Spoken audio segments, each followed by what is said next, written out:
వేయి కన్నులతో వెయ్య వెయ్యి కన్నులతో వెయ్య అంటే ఈ వెయ్యిలో నేనండి 1000లోనే. చీకటికి 1000 కళ్ళు.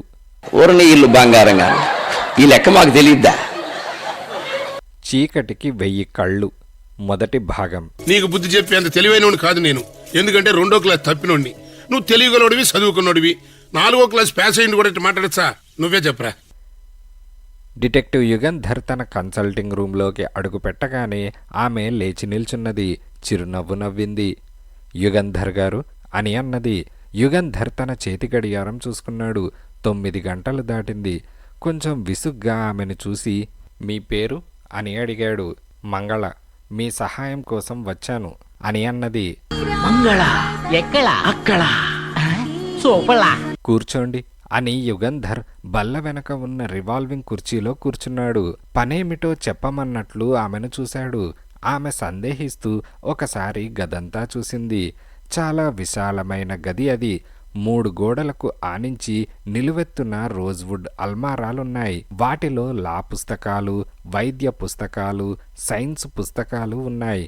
ఆ గదికి ఒకే కిటికీ ఉన్నది. చాలా పెద్ద కిటికీ.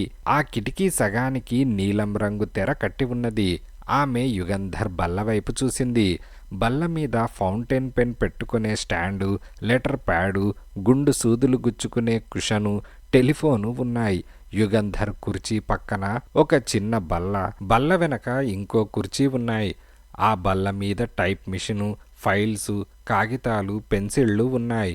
యుగంధర్కి మరొక వైపున ఖరీదైన సోఫా సెట్ ఉన్నది. యుగంధర్ ఆమెనే చూస్తున్నాడు. ఆమె గొంతు సవరించుకున్నది. చిన్న జేబురుమాల్తో విసురుకుంటోంది. యుగంధర్ కుర్చీలో నుంచి లేచి వెళ్లి ఫ్యాన్ స్విచ్ తిప్పివచ్చాడు. యుగంధర్ని ఆమె రెప్పవాల్చకుండా చూస్తోంది. 6 అడుగుల 3 అంగుళాల పొడగు, బలిష్టమైన శరీరం, విశాలమైన నుదురు, కోలగా ఉన్న మొహం, కండలు తిరిగిన చేతులు, తీక్షణంగా ఉన్న కళ్ళు, నల్లని దట్టమైన కనుబొమ్మలు చూసి నోరు మెదపలేకపోయింది. మీరు వచ్చిన పని కొంచెం త్వరగా చెబితే అని యుగంధర్ అన్నాడు. ఆమె బలవంతంగా నవ్వు తెచ్చిపెట్టుకుని ఎందుకో భయమేస్తోంది అని అన్నది. యుగంధర్ ఆమెను ఆపాదమస్తకము పరీక్షగా చూశాడు. 20-25 ఏళ్ల లోపుంటుంది ఆమె వయస్సు. పెదవులకు ఎర్రని రంగు, చెంపలకు గులాబీల పూత, కృత్రిమంగా తీర్చిదిద్దిన కనుబొమ్మలు, కత్తిరించి ఉంగరాలు చుట్టించిన నల్లని జుట్టు, ఆ జుట్టులో ఒక పక్కగా గుచ్చిన ఎర్ర గులాబీ. ఆమె వయస్సు 5 ఏళ్లు ఎక్కువగా కనపడేటట్లు చేసి ఉండవచ్చు, లేదా 5 ఏళ్లు తక్కువగా కనపడేటట్లు చేసి ఉండవచ్చు. మేకప్లో ఉన్న చిత్రమే అది అని యుగంధర్ అనుకున్నాడు. జారిపోతున్న చీర పవిటను లాగి భుజం మీద వేసుకుంటోంది. ఎదురుగా కూర్చున్న మగవాళ్లను ఇబ్బంది పెట్టేందుకు కొంతమంది స్త్రీలు పవిట పదే పదే జారవిడుస్తుంటారు. ఈమె అటువంటిదేనా అని యుగంధర్ అనుకున్నాడు. యుగంధర్ తనను పరీక్షగా చూడటం గమనించి ఆమె చిన్నగా దగ్గి పమిట వెనక వైపు నుంచి లాగి నడుంకి బిగించి నా పేరు మంగళ అని అన్నది.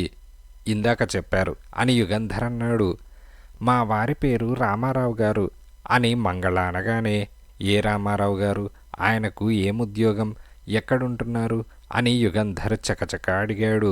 ఆమె పని త్వరగా ముగించాలని యుగంధర్ ఆలోచన. వి రామారావు గారు వీరాధ్యుల వారు.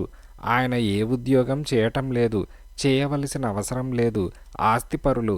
ఆయన అన్నామలైపురంలో 4వ క్రాస్ రోడ్లో 790 నంబర్ ఇంట్లో ఉంటున్నారు అని ఆమె అన్నది. అంటే మీరు మీ భర్తతో ఉండడం లేదా అని యుగంధర్ అడిగాడు. ఆమె ఆశ్చర్యంతో చూసి తల ఊపి మనిషిని చూడగానే వాళ్ల రహస్యాలు కనుక్కునేలాగున్నారే అని అన్నది. యుగంధర్ నవ్వి నాకటువంటి విద్యలేవీ రావు. 790 నంబర్ ఇంట్లో మీ వారుంటున్నారని చెప్పారు. అంటే మీరుండడం లేదని అనుకున్నాను అని అన్నాడు. నాకు తెలుసు, నేననుకున్నది నిజం. మిమ్మల్ని గురించి నేను చాలా విన్నాను, కానీ నమ్మలేదు. మిమ్మల్ని గురించి అందరూ చెప్పుకునే విషయాల్లో అతిశయోక్తి ఏమీ లేదని ఇప్పుడు తెలుస్తోంది. మీరు తలచుకుంటే నా సమస్య క్షణంలో పరిష్కారం చేయగలరు అని మంగళ అన్నది. అదేమిటో త్వరగా చెబితే అని యుగంధర్ అనగానే, చెబుతాను, నాకు కాసిన్ని మంచినీళ్లు కావాలి, మీరు లేవకండి, ఆ కిటికీలో ఉన్న కూజాలోనివి మంచినీళ్లేగా, నేను తీసుకుంటాను అని మంగళ లేచి కిటికీ దగ్గరకు వెళ్ళింది.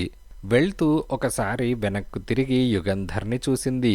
కూజాలో నుంచి గ్లాసులోకి నీళ్లు వంచుకొని తెచ్చుకున్నది. ఆమె నడుస్తున్నట్టు లేదు, గాలిలో తేలిపోతున్నట్లున్నది. తనలో వలపు, వయస్సు, పుష్టి ప్రస్ఫుటంగా గోచరించేటట్లు ఊగుతూ నడిచింది. ఆమెకది అలవాటా లేక ఆ ప్రదర్శన తన కోసమా అని యుగంధర్ అనుకున్నాడు.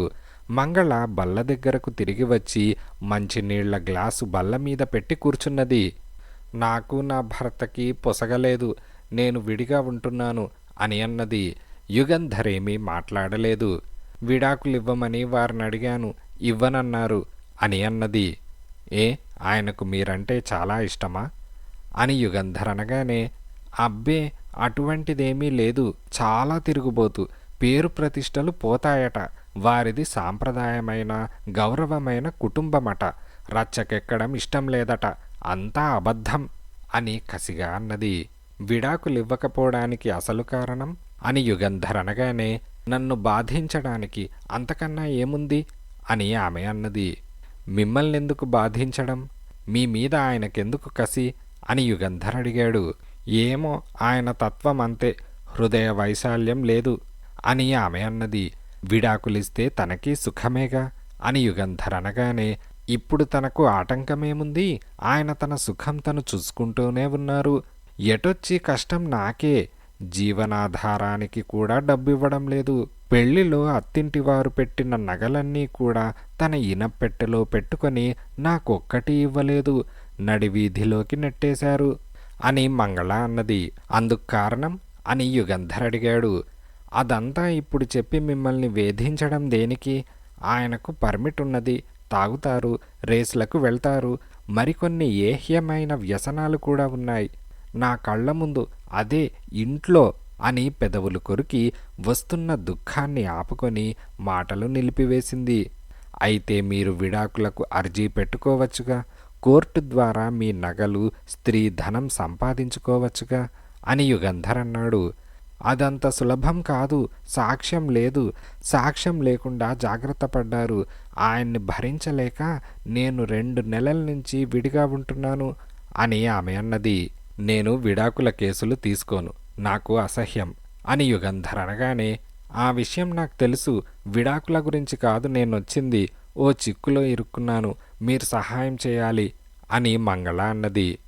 సరే, ఆ విషయం ఏమిటో చెప్పండి అని యుగంధర్ అనగానే, ఒక రోజున చాలా పెద్ద పోట్లాటైన తర్వాత నేను మా వారి ఇంట్లో నుంచి వచ్చేశాను.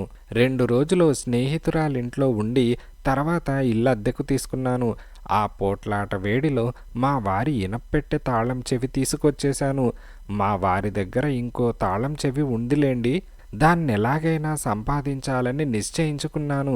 మా వారి ఇంట్లోకి నేను వెళ్ళడానికి వీలు లేదు, నన్నింట్లోకి రానివ్వవద్దని నౌకర్లకు చెప్పారు. అందుకని ఓ చిన్న పన్నాగం పన్ని ఆ నెక్లెస్ ఒకటి తీసుకొచ్చి నాకివ్వమని జోగయ్యకు ఇనపెట్టె తాళం చెవి ఇచ్చాను. అందుకాయన సరేనన్నాడు అని మంగళ అంటూ ఉండగానే, ఇదంతా నమ్మశక్యం కాకుండా ఉన్నది అని యుగంధర్ అనగానే, జోగయ్య ఒప్పుకోవడానికి కారణమున్నది.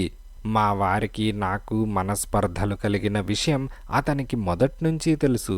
ఆయనకు చాలా సన్నిహితుడు. ఆ అవకాశం తీసుకొని అతను నాతో చనువు పెంచుకోవడానికి ప్రయత్నించాడు.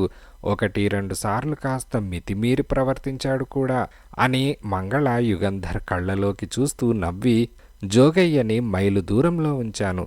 ఈ సహాయం చేసి పెడితే నా దగ్గరకు రాణిస్తాననే ఆశ కలిగేటట్టు చేశాను. ఆ ఆశ నెరవేర్చే ఉద్దేశం మాత్రం నాకు లేదు. అతనికి జరిగే ఉపకారమూ లేదు. అతని మీద మా ఆయనకు చాలా నమ్మకం. అతన్ని మా ఆయన అనుమానించరు అని అన్నది. ఇనపెట్టెలో నుంచి నెక్లెస్ దొంగలించి మీకు తెచ్చివ్వడానికి ఒప్పుకున్నాడాయన అని యుగంధర్ అనగానే, అవును, ఈవేళ పొద్దున ఆయన నా దగ్గరకొచ్చాడు. నెక్లెస్ దొంగలించానని, అది తన దగ్గర ఉందని చెప్పాడు. కానీ నాకివ్వలేదు. 10,000 రూపాయలిస్తే ఇస్తానన్నాడు అని ఆమె జాలిగా చూస్తూ, నా దగ్గర అంత డబ్బు లేదని, ఉంటే ఈ దొంగతనమే చేయించేదాన్ని కానని చెప్పాను. అతను వినిపించుకోలేదు. 10,000 ఇస్తేనే నెక్లెస్ తెచ్చిస్తానన్నాడు అని ఆమె తల వంచుకున్నది. ఒక నిమిషమాగి చివరకు నా ఆఖరు అస్త్రం సమ్మోహనాస్త్రం కూడా ప్రయోగించి చూశాను. కానీ ప్రయోజనం లేకపోయింది. అతను చెలించలేదు. 10,000 కావాలన్నాడు అని అన్నది. ఆమె కళ్ళు ఎర్రబడ్డాయి. ఆ నెక్లెస్ అమ్మితే దాదాపు 1,00,000 వస్తుంది. దానాలు వద్దు, కోర్టులు వద్దు, నా దారిన నేనుందామనుకున్నాను. అంతా అయోమయమైంది. నా దగ్గర అంత డబ్బు లేదు గనక ఆ నెక్లెస్ను యథాస్థానంలో ఆయన ఇనప పెట్టెలో పెట్టేసి తాళం చెవి నాకిచ్చేయమని చెప్పాను. అతను నవ్వి అదేం కుదరదని చెప్పాడు. వజ్రాలు ఊడదీసి బంగారం వజ్రాలు విడివిడిగా అమ్ముతానన్నాడు. తనన్నెవరూ పట్టుకోలేరని అన్నాడు. జరిగిందంతా విపులంగా రాసి మా ఆయనకు ఉత్తరం పంపిద్దామనుకున్నాను. కానీ జోగయ్య అంతా అబద్ధమంటే నిజమని నేనెలా నిరూపించగలను? ఆయన అతని మాటలకే విలువిస్తారు. పోలీసులకు రిపోర్ట్ చేద్దామనుకున్నాను. కానీ తాళం చెవి అతనికిచ్చినట్లు సాక్ష్యం లేదు. అతను అడిగినట్లు 10,000 ఇద్దామంటే నా దగ్గర డబ్బు లేదు. ఏం చేయడానికి తోచక మీ దగ్గరకొచ్చాను అని మంగళ అనగానే యుగంధర్ మంగళని కొంచెం విసుగ్గా చూసి ఇప్పుడు నన్నేం చేయమంటారు అని అడిగాడు. ఎలాగైనా ఆ నెక్లెస్ అతని దగ్గర నుంచి తెచ్చిపెట్టండి. మిమ్మల్ని వేడుకుంటున్నాను. అది నాది, స్త్రీ ధనం. దాన్ని మీరు నాకు తెచ్చివ్వడంలో తప్పు లేదనుకుంటాను అని మంగళ అన్నప్పుడు ఆమె కళ్ళలో నీళ్లు తిరిగాయి. యుగంధర్ మౌనంగా ఉండిపోయాడు. కాసేపు దీర్ఘంగా ఆలోచించి బల్ల మీద ఫోన్ స్విచ్ నొక్కాడు. ఇప్పుడే వస్తాను అని గదిలో నుంచి బయటకు వెళ్ళాడు. తిన్నక మేడ మీద తన గదిలోకి వెళ్ళి ఫోన్ తీసి ఒక నెంబర్ తిప్పాడు. హలో, ప్రసాదరావు గారున్నారా అని అడిగాడు. పిలుస్తానని అవతల నుంచి చెప్పారు. క్షణం తర్వాత ఫోన్లో యుగంధర్కి బాగా పరిచితుడైన ప్రసాదరావు పలికాడు. ప్రసాదరావు గారు, వీరాధ్యుల రామారావు గారు మీకు తెలుసా అని అడిగాడు. ఎక్కువ పరిచయం లేదు కానీ తెలుసు. Race club member. ఏ అని అడిగాడు. ఆయన భార్యను గురించి మీకేమైనా తెలుసా? ఆమెను వర్ణించి చెప్పగలరా అని యుగంధర్ అనగానే 1-2 సార్లు ఆమెను చూశాను. తెల్లగా ఉంటుంది, కత్తిరించిన జుట్టు, గుండ్రని మొహం, మంచి ఒంటి రంగు, పొడుగు, నల్లని కళ్ళు, అదో రకమైన బొంగురు కంఠస్వరం. అందులో జీర ఉంటుంది, కానీ బాగుంటుంది. నవ్వుతున్నప్పుడు మరీ బాగుంటుంది అని అతను అనగానే వాడు చెప్పింది వాళ్ళ ఆవిడ గురించి, వీడి చెప్పింది కూడా వాళ్ళ ఆవిడ గురించే. ఏట్రా మీరంతా మా ఆవిడ గురించి అవునవును అంటున్నారా? మనిషి ఎలాంటిది అని యుగంధర్ అడిగాడు. చాలా మంచిదని విన్నాను. రామారావుని గురించి అలా చెప్పుకోరు. ఆ భార్యాభర్తల మధ్య మనస్పర్ధలు కలిగాయని, ఆమె భర్తను వదిలి విడిగా ఉంటున్నదని మొన్ననే ఎవరో చెప్పగా విన్నాను అని ప్రసాదరావు అన్నాడు. థ్యాంక్స్ అని యుగంధర్ ఫోన్ పెట్టేశాడు. తర్వాత యుగంధర్ కిందకు వచ్చి, మంగళాదేవి గారు, తగాదాలు సన్మార్గంలో పరిష్కరించుకోవాలి. న్యాయం మీ వైపున్నా, నైతికంగా ఒప్పు మీదే అయినా మీరు న్యాయాన్ని సంపాదించుకోవడంలో అవలంబించే మార్గాలు న్యాయంగా ఉండాలి. అడ్డదారులు మంచివి కావు, చిక్కులు తెచ్చి పెడతాయి. వివేకము, లోకానుభవము లోపించడం వల్ల మీరిలా ప్రవర్తించారనుకుంటాను. మీకు సహాయం చేయడానికి ప్రయత్నిస్తాను. ఆ జోగయ్య ఉండడమెక్కడా అని యుగంధర్ అడిగాడు. కోడంబాకంలో ట్రస్టుపురం 6వ క్రాస్ రోడ్లో 570 నెంబర్ ఇంట్లో ఉంటాడు అని అన్నది. మీరిక్కడే ఉండండి, కాసేపట్లో తిరిగి వస్తాను అని యుగంధర్ బయటకు వెళ్ళాడు. ఇదిలా ఉండగా డిటెక్టివ్ యుగంధర్ ట్రస్టుపురం చేరుకున్నాడు.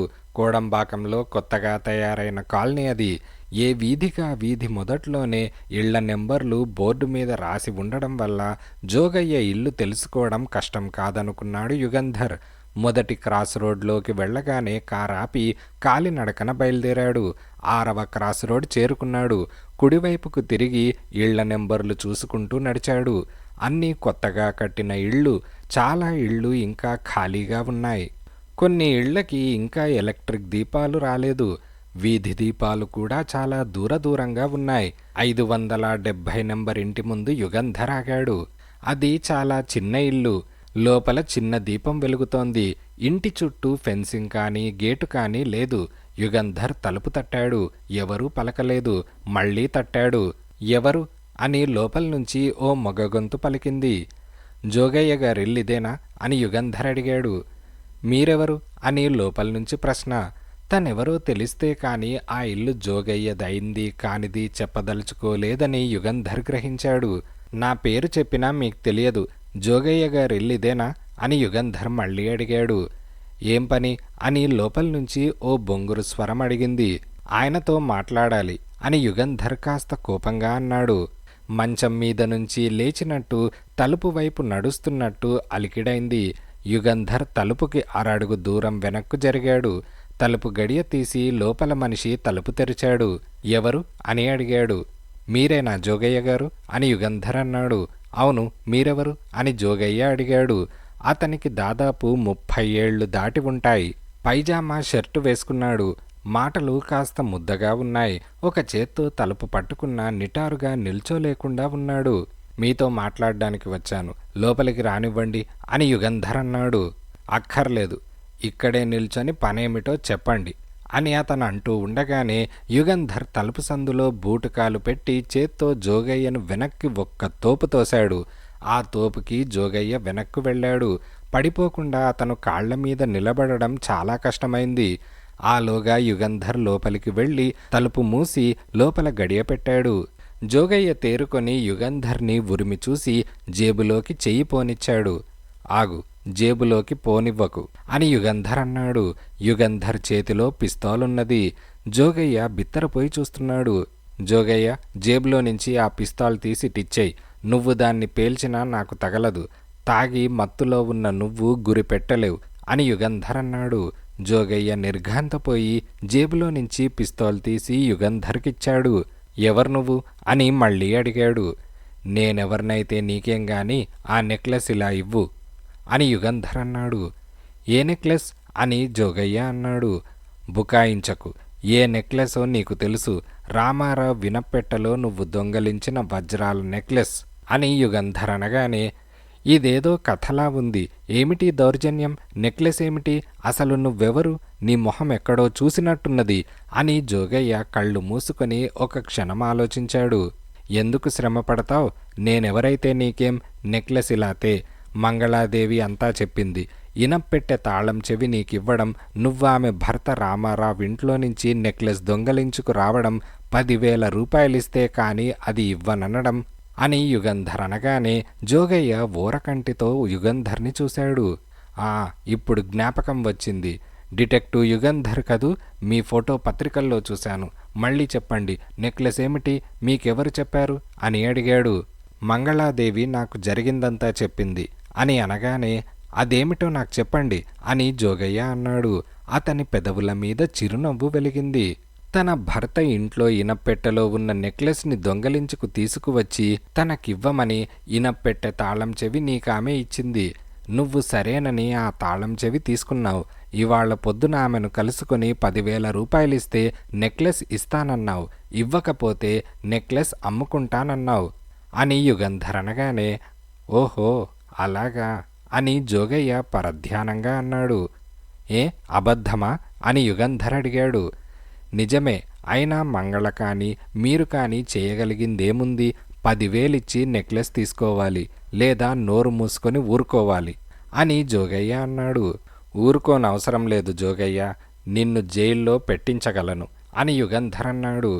జోగయ్య నవ్వుతూ, సాక్ష్యమేమున్నది, ఆమె నాకు ఇనపెట్టె తాళం చెవి ఇచ్చిందని రుజువేమిటి, ఆ మాటకు వస్తే నేను ఇనపపెట్టె జోలికే వెళ్లలేదని, అందుకు అవకాశం లేదని రామారావు నా తరపున సాక్ష్యమిస్తాడు అని అన్నాడు. అంత సులభంగా తప్పించుకోలేవు జోగయ్య, నీ మీద ఇప్పుడు పోలీసులకు రిపోర్ట్ ఇవ్వను, కాచుకుంటాను. నువ్వా నెక్లెస్ అమ్మడానికి, అందులో ఒక్క వజ్రమైనా అమ్మడానికి ప్రయత్నం చేసినా పట్టుబడతావు. ఈ క్షణం నుంచి నీ జీవితం దుర్భరం చేస్తాను. రాత్రనక పగలనక నీ వెంట నీడలా నా మనుష్యులుంటారు. నువ్వు నిద్రపోతే నీ మంచం కింద నా మనిషి ఒకడు దాక్కుంటాడు. నువ్వు రైలెక్కితే నీతో పాటు రైలెక్కుతాడు.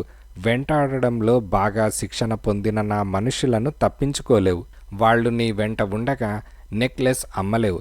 అమ్మావా వెంటనే పట్టుకుంటారు. నీ వెంట నా మనుష్యులు నీడలా తిరిగితే నువ్వెంతకాలం భరిస్తావో నేను చూస్తాను అని యుగంధర్ అన్నాడు. సరే చూద్దాం, నాకు నిద్రొస్తుంది, ఇక మీరెళ్ళండి. గొప్పవారు నా ఇంటిని పావనం చేసినందుకు థ్యాంక్స్ అని జోగయ్య యుగంధర్కి తలుపు చూపించాడు. యుగంధర్ వెనక్కు తిరుగుతున్నట్లు తిరుగుతూ పిడికిల్ని బిగించి జోగయ్యను బలంగా గడ్డం కింద కొట్టాడు. ఆ దెబ్బకు జోగయ్య కట్టె విరిగినట్లు నేల మీద కూలాడు. యుగంధర్ పెదవులు బిగించి జోగయ్య నాడి చూశాడు. తనలో తాను నవ్వుకుంటూ తన పని ప్రారంభించాడు. ఇల్లంతా గాలించాడు. ఏ ఒక్కచోట విడవకుండా వెతికాడు. ఆఖరికి బూట్స్ లోపల, తూముల సందుల్లో, బాయిలర్ నీళ్లలో, పరుపుల లోపల అంతా వెతికాడు. నెక్లెస్ ఎక్కడా కనిపించలేదు. జోగయ్య పడున్న చోటికి వచ్చాడు. అతనప్పుడే కళ్ళు తెరవబోతున్నాడు. చకచక అతని జేబులు వెతికాడు. నెక్లెస్ కనిపించలేదు. జోగయ్య నవ్వాడు. నెక్లెస్ దొరకలేదా అంటూ లేచి కూర్చుంటూ అడిగాడు. ఇంతటితో తప్పించుకున్నావనుకోకు జోగయ్య, నిన్ను నీడలా వెంటాడడానికి ఈ రాత్రే మనుషులను పంపిస్తాను.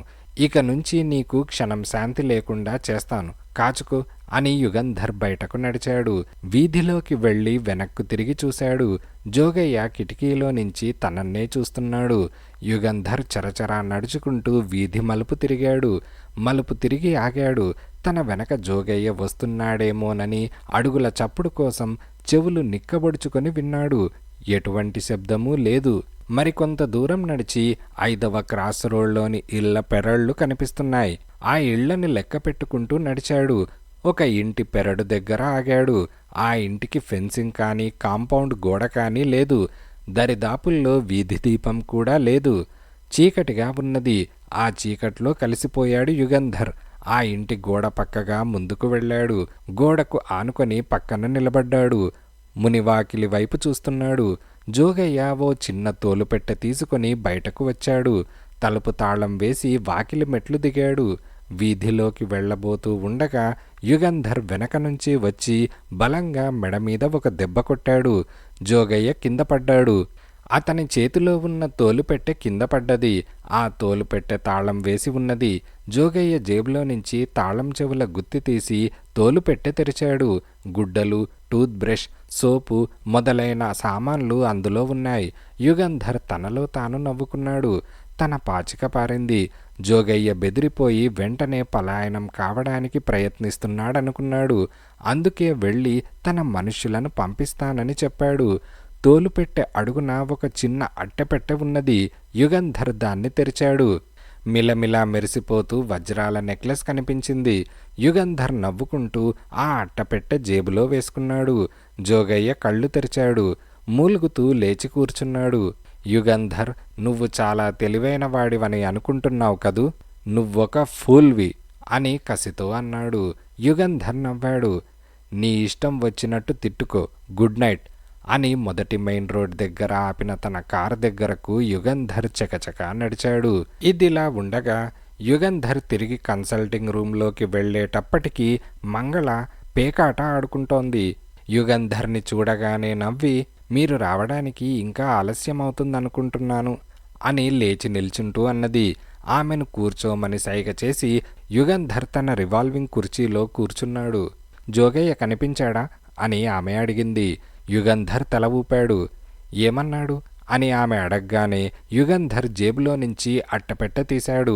దాన్ని బల్ల మీద పెట్టి మంగళకు అందేటట్లు ముందుకు తోశాడు. ఆ పెట్టె తెరిచింది. యుగంధర్ని ఆమె ఆశ్చర్యంతో చూసింది. ఎలా తెచ్చారు, ఎలా ఇచ్చాడు అని అడిగింది. ఎలా తెస్తేనేం, తెచ్చాను, చాలదు అని యుగంధర్ అన్నాడు. మంగళ నవ్వింది. చాలు అని ఒక్క క్షణమాగి హ్యాండ్ బ్యాగ్ తెరిచి అందులో నుంచి ఒక నోట్ల కట్ట తీసింది. నెమ్మదిగా ఆ కట్ట బల్ల మీద పెట్టి లేచి నిల్చున్నది. నేను వస్తాను, మీకు ధన్యవాదాలు అని అన్నది. యుగంధర్ బల్ల మీద ఉన్న నోట్ల కట్టను చూసి ఏంటిది అని అడిగాడు. మీ శ్రమకి అని ఆమె అన్నది. యుగంధర్ బల్ల మీద నోట్ల కట్ట తీసుకున్నాడు. నింపాదిగా లెక్క పెట్టాడు. ఆమె వైపు తిరిగి 1000 అని అన్నాడు. ఆమె తల ఊపింది. కుర్చీలో నుంచి లేచి ఆమె దగ్గరకు వెళ్ళి ఆమె చేతిలో ఉన్న హ్యాండ్ బ్యాగ్ తీసుకొని అందులో ఆ నోట్ల కట్టను పెట్టి బ్యాగ్ మూసేసి ఆమెకిచ్చాడు. అమ్మాయి, నువ్వేమీ ఇవ్వనవసరం లేదు. ఇక ముందు ఇటువంటి చిక్కుల్లో ఇరుక్కోకుండా జాగ్రత్తగా ఉండు. న్యాయం నీ వైపు ఉన్నా అడ్డదారులు మంచివి కావు అనేది జ్ఞాపకముంచుకో అని అన్నాడు. ఆమె యుగంధర్కి నమస్కారం చేసింది. ఎన్నడూ మీ సహాయం మర్చిపోను అని ఆమె వెళ్ళిపోతూ అన్నది. బయట కార్ స్టార్ట్ అయిన శబ్దం విన్నాక యుగంధర్ కన్సల్టింగ్ గదిలో దీపమార్పి పడక గదిలోకి వెళ్ళాడు. ఇదిలా ఉండగా మర్నాడు పొద్దున్న యుగంధర్ తన కన్సల్టింగ్ గదిలోకి వచ్చేటప్పటికి అతని అసిస్టెంట్ రాజు ఫోన్లో ఎవరితోనో మాట్లాడుతున్నాడు. ఒక్క క్షణం, ఇప్పుడే యుగంధర్ గారు గదిలోకి వచ్చారు, చెబుతానుండండి అని అన్నాడు. ఫోన్ నుంచి మొహం పక్కకు తిప్పి రాజు యుగంధర్ని చూసి ఫోన్లో ఎవరో పిలుస్తున్నారని సైగ చేశాడు. ఎవరు అని యుగంధర్ అడిగాడు.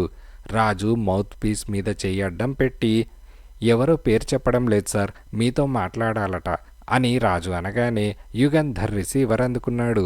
ఎస్, యుగంధర్ హియర్ అని అనగానే అవతల నుంచి చిన్న నవ్వు వినపడింది. యుగంధర్, నువ్వు ఫూల్వని ఇప్పటికైనా తెలిసిందా అని నవ్వుతూ అవతల వైపు నుంచి ఒక మగ గొంతు అడిగింది. యుగంధర్ కనుబొమ్మలు చిట్లించి, నువ్వెవరు అని అడిగాడు. ఎవరైతేనేం, రామారావు భార్య మంగళని ఆమె ఇంటికి వెళ్ళి ఒకసారి చూసిరా, నువ్వెంత పెద్ద ఫూల్వో నీకే తెలుస్తుంది. యుగంధర్ మరేమీ అడక్కముందే అవతల వైపు రిసీవర్ పెట్టేసినట్టు క్లిక్ మని శబ్దమైంది. యుగంధర్ ఆలోచిస్తూ రిసీవర్ హుక్ మీద పెట్టి కుర్చీలో కూర్చున్నాడు. ఎవరు సార్ అని రాజు అడిగాడు. ఎవరో చెప్పలేదు, కానీ ఊహించవచ్చు. అతని పేరు జోగయ్య. కథ అంతా చెబితే కానీ నీకర్థం కాదు. ముందు మనమొక చోటికి వెళ్ళాలి, తోవ చెబుతాలే అని యుగంధర్ అన్నాడు. యుగంధర్ కారు డ్రైవ్ చేస్తున్నాడు. రాజు పక్కనే కూర్చున్నాడు. క్రితం రాత్రి జరిగిందంతా యుగంధర్ విపులంగా రాజుకి చెప్పాడు. ఇంతకీ జోగయ్య ఇప్పుడేమంటున్నాడు సార్ అని రాజు అడిగాడు. నేను ఫూల్ అయ్యానని అంటున్నాడు. అదేంటో తెలుసుకోవాలి అని యుగంధర్ అన్నామలైపురంలో ఒక ఇంటి ముందు కారాపాడు.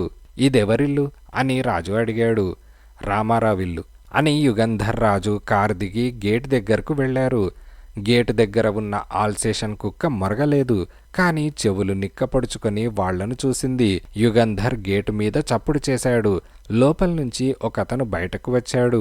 నింపాదిగా గేటు దగ్గరకు వచ్చి యుగంధర్ని రాజుని ఎగాదిగా చూసి, ఎవరు అని అడిగాడు. రామారావు గారి ఇల్లిదేనా అని యుగంధర్ అడిగాడు. అవును అని అతను అనగానే, ఇంట్లో ఉన్నారా అని యుగంధర్ అడిగాడు. ఉన్నారు, నిద్రపోతున్నారు అని అతనన్నాడు. ఈ ఇంట్లో నువ్వేం చేస్తుంటావు అని యుగంధర్ అడిగాడు. నేను డ్రైవర్ని అని అతను అనగానే, అమ్మగారింట్లో ఉన్నారా అని యుగంధర్ అడిగాడు. లేరు అని అతనన్నాడు. ఎక్కడికి వెళ్ళారు అని యుగంధర్ అనగానే, ఏమో అని అతనన్నాడు. అసలిక్కడుండటం లేదా అని యుగంధర్ అడిగాడు. ఏమో అని డ్రైవర్ అన్నాడు. యుగంధర్ జేబులోకి చెయ్యి పోనిచ్చి ఒక 5 రూపాయల నోట్ తీశాడు. నేను మంగళ మేనమామని అని అన్నాడు. ఓ అలాగా అని డ్రైవర్ అనగానే, మంగళ ఎక్కడున్నది అని యుగంధర్ అన్నాడు. నాకు తెలియదు అని డ్రైవర్ అన్నాడు. చెబితే ఇది నీది అని యుగంధర్ నోట్ చూపించాడు. ఆ డ్రైవర్ ఒక క్షణం సందేహించి, నుంగంబాకంలో ఉన్నారు అని చివరకు చెప్పాడు. అడ్రస్ అని యుగంధర్ అనగానే, రామన్ స్ట్రీట్ నెంబర్ 190 అని డ్రైవర్ అన్నాడు. థ్యాంక్స్ అని యుగంధర్ ఆ నోట్ అతనికిచ్చి వెనక్కు తిరిగాడు. సరిగ్గా 15 నిమిషాల తర్వాత క్లైజర్ కార్ రామన్ స్ట్రీట్లో నెంబర్ 190 ఇంటి ముందు ఆగింది. గేట్ తెరుచుకొని యుగంధర్ రాజు లోపలికి వెళ్లారు. తలుపు లోపల గడియ పెట్టి ఉన్నది. యుగంధర్ తలుపు తట్టాడు. ఒక స్త్రీ వచ్చి తలుపు తీసింది. మంగళాదేవి గారి ఇల్లు ఇదేనా అని యుగంధర్ అడిగాడు. ఆమె తల ఊపింది. ఆమె ఉన్నారా? నా పేరు యుగంధర్ అని యుగంధర్ అనగానే, కూర్చోండి చెబుతాను అని హాల్లో ఉన్న కుర్చీలు చూపించి ఆమె లోపలికి వెళ్ళింది. ఆమె వంట మనిషి అయి ఉండాలనుకున్నాడు యుగంధర్. 5 నిమిషాల తర్వాత ఒక స్త్రీ హాల్లోకి వచ్చింది. కత్తిరింపు జుట్టు, కొసలు ఉంగరాలు తిరిగి చుట్టలుగా వేళ్లాడుతున్నాయి. చీర కొంగు మేలి ముసుగు వేసుకున్నది. లేత నీలం రంగు జార్జెట్ చీర కట్టుకున్నది. బూడిద రంగు క్రేప్ జాకెట్ తొడుక్కున్నది. ఎర్రటి ఒంటి రంగు, గుండ్రని మొహం, నల్లని లోతు కళ్ళు, చిన్న నోరు, అందమైన పెదవులు ఎర్రగా మెరుస్తున్నాయి. చాలా నెమ్మదిగా నడుస్తూ యుగంధర్ దగ్గరకు వచ్చింది. యుగంధర్ లేచి నిల్చున్నాడు. నా పేరు యుగంధర్, మంగళాదేవి గారిని కలుసుకోవడానికి వచ్చాను అని అన్నాడు. కూర్చోండి, ఏం పని మీద వచ్చారు అని ఆమె అడిగింది. ఆమె గొంతులో అదొక రకమైన వణుకున్నది. భయం వల్ల కానీ బెదిరిపోవడం వల్ల కానీ కలిగింది కాదు, సహజమైన వణుకు అది. కొంచెం బొంగురుగా ఉన్న ఆమె కంఠస్వరం ఆ వణుకు వల్ల వినేందుకు చాలా ఇంపుగా ఉన్నది. మీరేనా మంగళాదేవి గారు అని యుగంధర్ అనగానే ఆమె తల ఊపింది. యుగంధర్ ఒకసారి ఆమెను యగాదిగా చూశాడు. క్రితం రాత్రి తన వద్దకు వచ్చిన స్త్రీని జ్ఞప్తికి తెచ్చుకున్నాడు.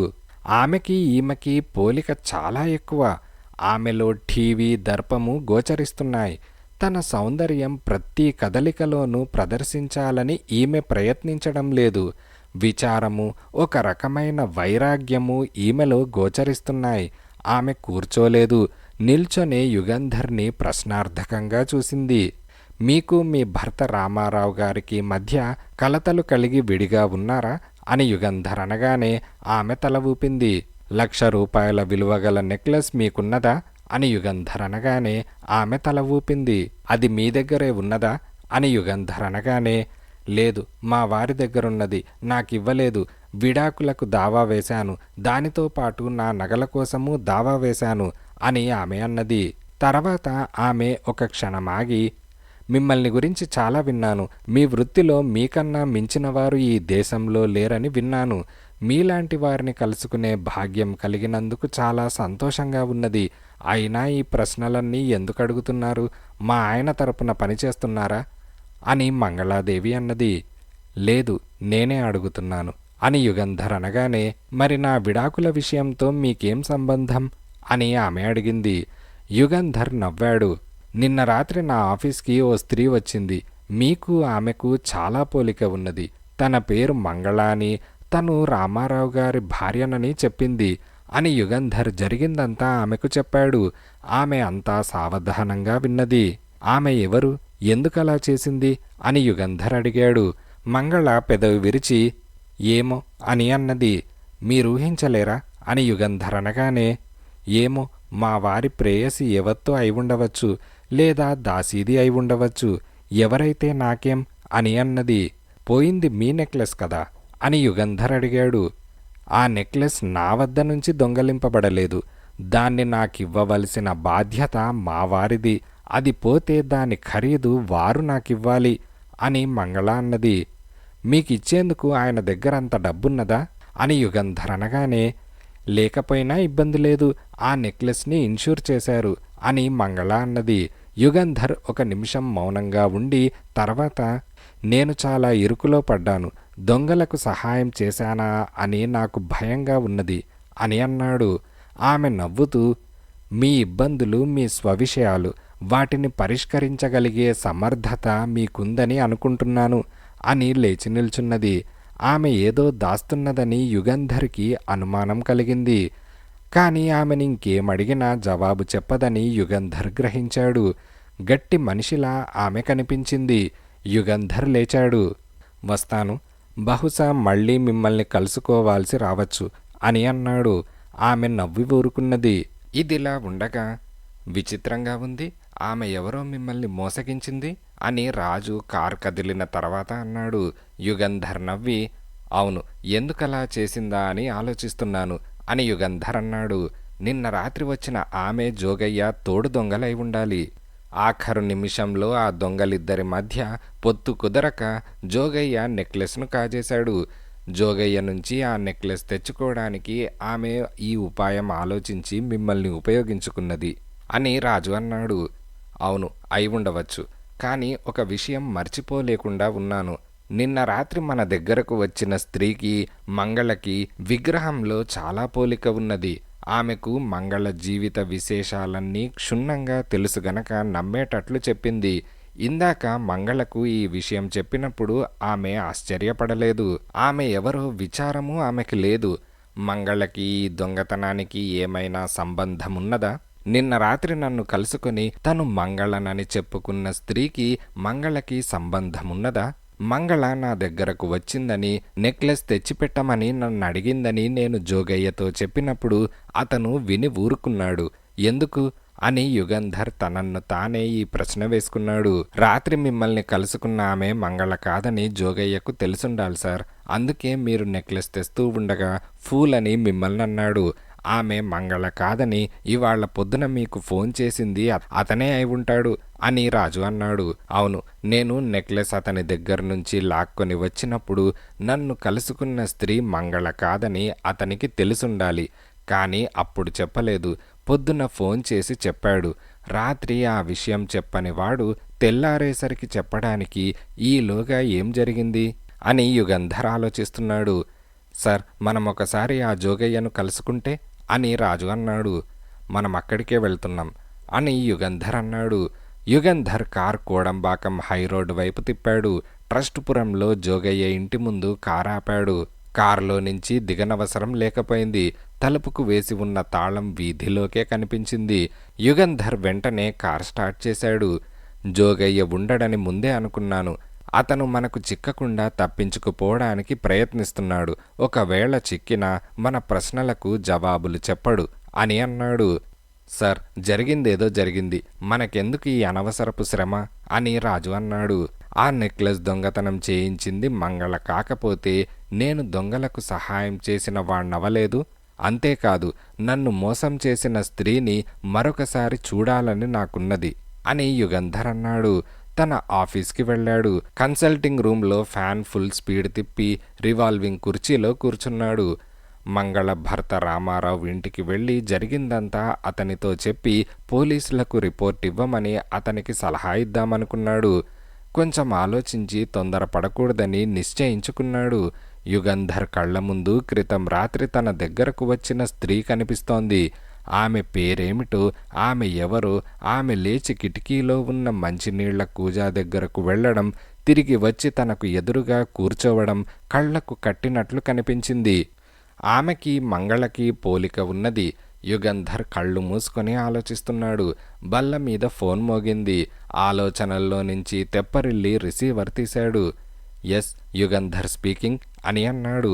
అవతల నుంచి నవ్వు వినపడింది. నువ్వెంత ఫూలైంది తెలిసిందా అన్న మాటలు వినపడగానే యుగంధర్ కూడా నవ్వి, ఓహో జోగయ్య, తెలిసింది. నిన్ను చూడాలని ఇందాక నీ ఇంటికి వచ్చాను. నువ్వెక్కడి నుంచి మాట్లాడుతున్నావు అని అడిగాడు. మల్లిక్ టెలిఫోన్ బూతులో నుంచి. నాతో మళ్ళీ ఏం పని వచ్చింది అని జోగయ్య అడిగాడు. నిన్న రాత్రి నన్ను కలుసుకున్న స్త్రీ ఎవరో చెబుతావేమోనని అని యుగంధర్ అనగానే జోగయ్య నవ్వుతూ, మేధావి అయిన యుగంధర్ నేను చెబితే కాని తెలుసుకోలేడా అని అన్నాడు. నా మేధస్సు తగ్గిపోయింది అని యుగంధర్ కూడా రిసీవర్ పెట్టేశాడు. పెట్టేస్తుండగా టకటకమని బూట్స్ చప్పుడు వినిపించింది. కన్సల్టింగ్ రూమ్ తలుపు దగ్గర ఎవరో ఆగినట్లు గ్రహించి లోపలికి రండి అని అన్నాడు. సందేహిస్తూ జంకుతూ ఒక స్త్రీ లోపలికి వచ్చింది. ఆమెను చూడగానే యుగంధర్కి కలిగిన ఆశ్చర్యానికి అంతులేదు. ఆశ్చర్యం పైకి కనపడనీయకుండా, రండి మంగళాదేవి గారు అని నవ్వుతూ అన్నాడు. ఆమె మొహం ఎర్రనైంది. నేను మంగళని కానని మీకు తెలుసు. తెలిసే నన్ను అపహాస్యం చేయడానికి అలా పిలుస్తున్నారు అని ఆమె తలుపు దగ్గరే నిల్చొని అన్నది. అపహాస్యమేమీ లేదు. మీ పేరు మంగళ కాదని తెలుసు. మీ పేరేమిటో తెలియదు, అందుకని అని యుగంధర్ అంటూ ఉండగానే, నా పేరు సరళ అని ఆమె అన్నది. రండి సరళాదేవి గారు, కూర్చోండి, ఏం పని మీద వచ్చారు అని యుగంధర్ అనగానే సరళ నవ్వుతూ యుగంధర్కి ఎదురుగా కుర్చీలో కూర్చున్నది. నేను క్షమాపణ చెప్పుకునేందుకు వచ్చాను అని అన్నది. సరే, గుడ్, చెప్పండి అని యుగంధర్ అన్నాడు. నేను మంగళని కాను, మంగళ చెల్లెల్ని. నా పేరు సరళ అని అన్నది. యుగంధర్ తల ఊపాడు. ఇవాళ పొద్దున మీరు మీ అక్కయ్యని కలుసుకున్నారట, నన్ను తిట్టింది అని అన్నది. యుగంధర్ ఏమీ మాట్లాడలేదు. నేను సదుద్దేశంతోనే చేశాను అని ఆమె మళ్ళీ అన్నది. అసలు విషయం ఏమిటో చెబితే మంచిది కదా అని యుగంధర్ మృదువుగా అన్నాడు. ఆమె నవ్వింది. నవ్వినప్పుడు అందమైన పళ్ళ వరస తెల్లగా మెరిసింది. నిన్న రాత్రి మా అక్కయ్యను గురించి నేను చెప్పిందంతా నిజం. మా బావ అక్కయ్య విడిపోయారు. బావ అక్కయ్య నగలన్నీ దాచేసి ఒక్కటి కూడా ఇవ్వలేదు. అక్కయ్య విడిగా వెళ్ళిపోయిన తర్వాత జరిగిందంతా నాకు ఉత్తరం రాసింది. ఆ ఉత్తరంలోనే తన నెక్లెస్ విషయం రాస్తూ ఆ నెక్లెస్ ఒకటి తనకు ఇచ్చినా చాలునని, జీవితాంతము డబ్బు చిక్కు లేకుండా పోతుందని రాసింది. ఆ ఉత్తరం చూసుకొని నేను ఈ ఊరికి వచ్చాను అని ఆమె అనగానే, ఏ ఊరు నుంచి అని యుగంధర్ అడిగాడు. బెంగళూరులో మా మామయ్య ఇంట్లో ఉంటున్నాను. మా నాన్న అమ్మ నా చిన్నప్పుడే పోయారు. మామయ్య మమ్మల్ని పెంచాడు, అక్కయ్యకు పెళ్లి చేశాడు అని సరళ అన్నది. బెంగళూరులో మీరు చదువుకుంటున్నారా అని యుగంధర్ అనగానే, లేదు, చదువు అయిపోయింది, BA పాస్ అయ్యాను అని సరళ అన్నది. సరే, ఈ ఊరు వచ్చారు, వచ్చి అని యుగంధర్ అడిగాడు.